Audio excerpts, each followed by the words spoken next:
Hola queridos estudiantes, esta semana retomamos otra vez los tutoriales, así que bienvenidos nuevamente a los tutoriales de la materia de Historia Universal Contemporánea. Esta semana vamos a hablar sobre las consecuencias de la Segunda Guerra Mundial y la Guerra Fría. Bueno, pues en 1945 comienza el principio del fin de la Segunda Guerra Mundial. Los aliados, es decir, Gran Bretaña, Francia, Estados Unidos y la Unión Soviética, han logrado derrotar a Alemania en varias de las batallas decisivas de la Segunda Guerra Mundial. La principal es el desembarco de Normandía. Entonces, pues inician las negociaciones e inician las discusiones sobre qué va a pasar cuando termine la Segunda Guerra Mundial. Para que los triunfadores de este conflicto pues se pongan de acuerdo, se reúnen en Yalta del 4 al 11 de febrero de 1945, pues para valorar cómo se va a hacer la reparación de daños, qué indemnizaciones se le van a pedir a Alemania y a los países que participaron del lado alemán pues en la Segunda Guerra Mundial. Además, inicia la división de Alemania en zonas de ocupación, ¿sí?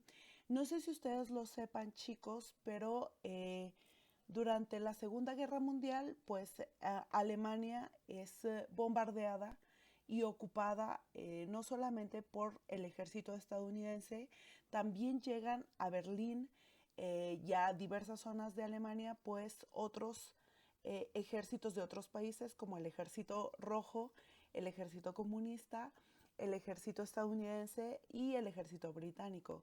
Entonces, bueno, esos ejércitos empiezan a ocupar Alemania y esas zonas de ocupación se van a ir trazando hasta dividir a Alemania en Alemania Occidental y Alemania Oriental, ¿no? Otro suceso importante pues es que en abril de 1945 se da la Conferencia de San Francisco. Esta conferencia sienta las bases para crear y constituir a la Organización de las Naciones Unidas. Se elabora un estatuto nuevo de las relaciones internacionales. Esto es súper importante porque las relaciones internacionales van a estar basadas en la paz y no en los conflictos bélicos, ¿no? Finalmente, en agosto de 1945 se realiza la conferencia de Potsdam, donde pues los representantes de los tres países triunfadores, Gran Bretaña, la Unión Soviética y Estados Unidos, pues se organizan otra vez y diseñan 4 zonas de ocupación militar. En Alemania, que les digo, bueno, estas zonas van a terminar siendo la división en dos de Alemania, Alemania Occidental, que va a corresponder a la ocupación de los países capitalistas, británicos y estadounidenses, y por el otro lado, pues la ocupación de la Unión Soviética, ¿no? Además, otra cosa que es importante es que la Unión Soviética solicita en la conferencia de Potsdam compensaciones mayores por su esfuerzo mayor en derrotar a Alemania, lo cual es un tanto cierto. El esfuerzo que hizo la Unión Soviética no es comparable al esfuerzo que hizo Gran Bretaña y Estados Unidos para derrotar a Alemania, porque el frente oriental prácticamente la Unión Soviética pues lo peleó solo, ¿no? Y además se dan los juicios de Nuremberg, ¿no? Inician los juicios de Nuremberg. Estos juicios son sumamente importantes porque es la primera vez que se juzga a personas que estuvieron en puestos del gobierno en crímenes o sobre crímenes contra la humanidad. Y finalmente se da un ultimátum a Japón. El ultimátum pues es la bomba atómica. Con el fin de la Segunda Guerra Mundial y el triunfo de los países que conformaban el grupo de los aliados, pues empieza a trazarse un nuevo orden internacional. Recuerden que no solamente quien gana la guerra es Estados Unidos, apoyado por Gran Bretaña, y un poquito por las milicias y por las guerrillas francesas y de otros países aliados de estos grandes países, sino también por la Unión Soviética, ¿no? La Unión Soviética también gana la Segunda Guerra Mundial porque, como les decía, pues supera a Alemania en el frente oriental sin el apoyo militar ni de recursos de Estados Unidos y de Gran Bretaña. Entonces, cuando termina la Segunda Guerra Mundial, pues estos dos países, la Unión Soviética y Estados Unidos, son los grandes triunfadores de la guerra, son los grandes países poderosos que emergen de las cenizas prácticamente, ¿no? Y pues bueno, como grandes triunfadores, pues se empieza a trazar también una especie como de tensión entre ambos países, porque recuerden que así como Estados Unidos es un país capitalista, pues la Unión Soviética es un país comunista que lleva siendo comunista desde la Revolución Rusa, desde 1917, y que, bueno, antes de la Segunda Guerra Mundial, los comunistas eran enemigos de los países capitalistas. Entonces, estas tensiones se recuperan luego de la Segunda Guerra Mundial y empiezan a trazar un mundo bipolar, es decir, el mundo empieza a dividirse entre los países que son capitalistas y los países que son socialistas.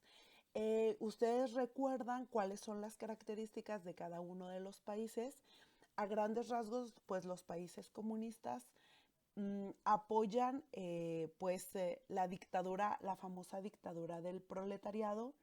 Los países socialistas se caracterizan porque tienen un partido único en el poder y ese partido pues gobierna. No hay propiedad privada, se supone. La propiedad en esos países pues es del Estado y el Estado controla la actividad económica.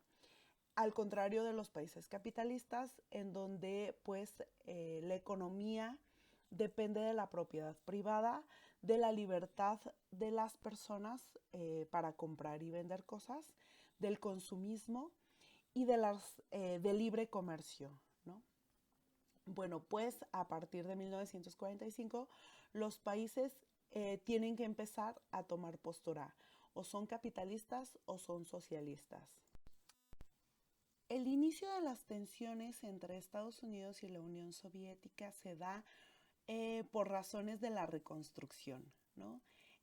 Pues hay que reconstruir los países que fueron bombardeados terriblemente, incluyendo Japón, ¿no? Entonces, pues lo que hace Estados Unidos es que en 1947 inicia o pone en marcha el Plan Marshall.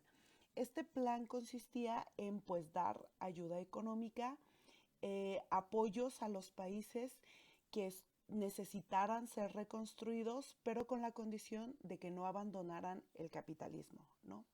En respuesta, los comunistas, los rusos, organizan también a sus países socialistas y crean la Cominform, ¿sí?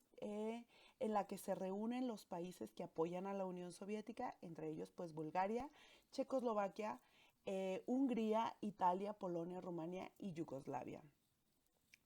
Luego, en 1948 se da el famoso bloqueo de Berlín. ¿En qué consistió el bloqueo de Berlín? Bueno, en que los comunistas militarizaron la separación o la línea que existía entre las zonas de ocupación capitalistas y la zona de ocupación socialista. Y además, pues pusieron a los militares en esa línea que dividía e impidieron que entraran comida, personas, alimentos a su lado, ¿no? Eso se conoce como el telón de acero, la división que establece de forma militar la Unión Soviética y que va a resultar en la división de Alemania entre la República Federal Alemana y la República Democrática de Alemania, ¿sí? Finalmente, en 1949, la Unión Soviética logra diseñar la bomba atómica y con ello se marca la división total entre Estados Unidos y la URSS.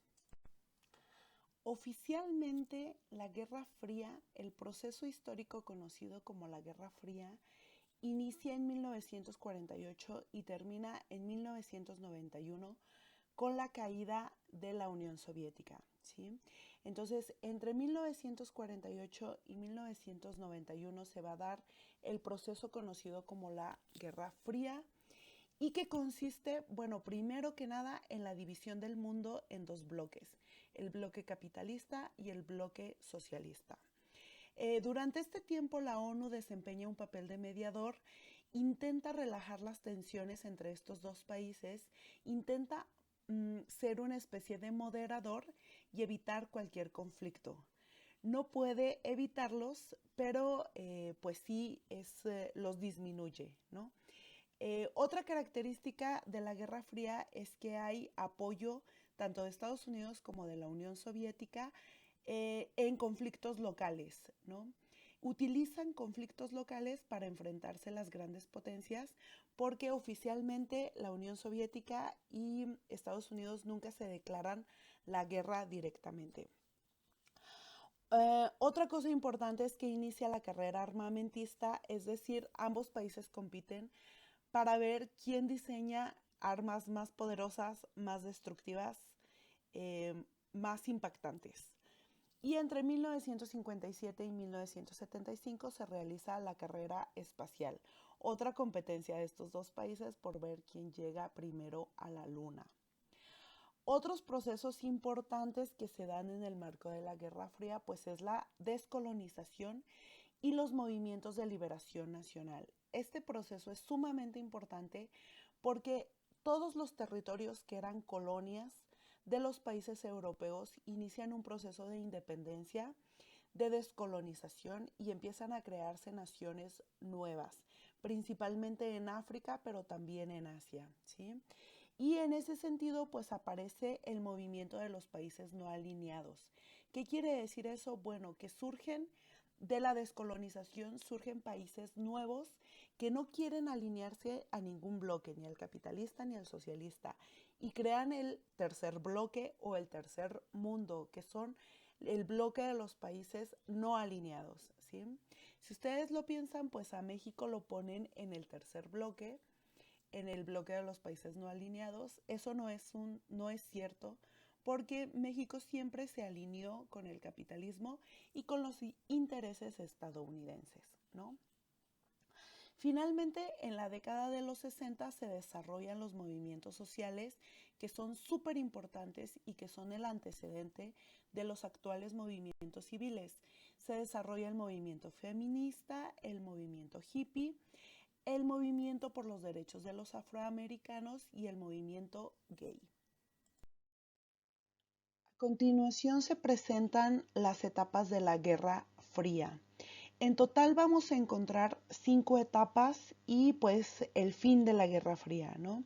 La primera etapa va de 1948 a 1952 y se conoce como la Guerra Ideológica. Es la etapa en que los dos países se preparan para una posible guerra nuclear. Es la etapa de una fuerte tensión y de el principio de la división del mundo en los dos bloques, ¿no? Luego viene una etapa de tensa calma que se conoce como la coexistencia pacífica. Esta etapa va entre 1953 y 1962. En este periodo muere Stalin. Recuerden que Stalin es el dictador de la Unión Soviética y pues es sustituido por Nikita Khrushchev. Además, se dan dos sucesos importantes, la carrera espacial y la famosa crisis de los misiles en Cuba. Esta crisis de los misiles es muy importante porque pues es un momento de tensión absoluta, ya que pues la Unión Soviética coloca misiles dirigidos o apuntados hacia Estados Unidos y en respuesta Estados Unidos coloca misiles apuntados hacia Cuba y hacia la Unión Soviética, ¿no? Bueno, finalmente esto termina e inicia la etapa de la distensión entre 1963 y 1979, donde ambos países acuerdan limitar su arsenal nuclear, es decir, moderarse en el asunto de las armas nucleares.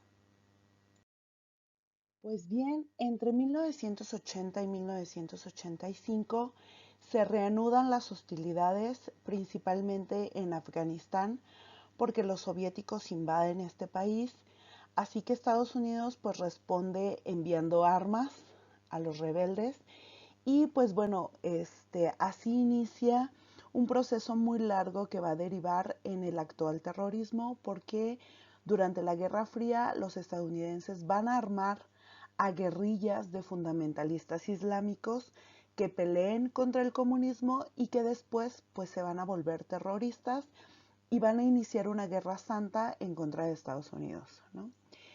Finalmente está la nueva cooperación entre 1985 y 1989, en la que la Unión Soviética se acerca a Estados Unidos, inicia la perestroika, que es un programa económico que consiste en empezar a abrir el comercio y la economía soviética hacia el capitalismo, ¿no?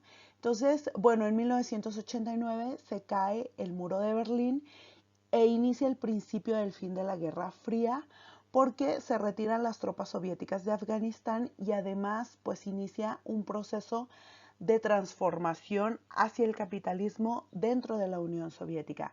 En 1991 se disuelve la Unión Soviética y se crea pues Rusia como país capitalista como el que conocemos actualmente. Y con eso termina este proceso conocido como la Guerra Fría y finaliza pues este tutorial. Espero que les haya gustado. Nos vemos para el último tema del semestre y para el último tutorial.